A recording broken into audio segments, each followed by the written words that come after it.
नमस्कार मंडळी, श्री स्वामी समर्थ, जय शिवराय. घंटा वाजवते म्हणजे मंदिरात नाही आहे. तर चला सुरुवातीपासून सांगतो. आज मी गेलो होतो एका आगळ्या वेगळ्या रबडी फालुदाच्या दुकानात. हे आहे पनवेल मॉरेस गॅरेजच्या अगदी समोर, तसेच वडाळे तलावाच्या अगदी बाजूला. हे फालुदा सेंटरचं विशेष म्हणजे हे फालुदा आहे एक आगळा वेगळा फालुदा. येथे आहे एक आगळी वेगळी पद्धत.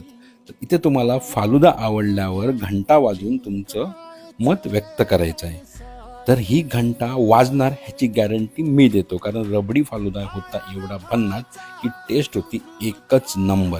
त्याचप्रमाणे ह्यांची स्पेशालिटी आहे घंटा डिश गोळा, घंटा रबडी फालुदा आणि रबडी कुल्फी. आम्ही रबडी फालुदा ट्राय केला, जबरदस्त होता. या शॉपचे मालक आहेत विष्णू रतनदास. नंबर मी स्क्रीनवर देत आहे. तसेच तुम्ही ह्याची ऑर्डर झोमॅटो आणि स्विगीवरून सुद्धा करू शकता. मग कधी करताय ट्राय हा फालुदा?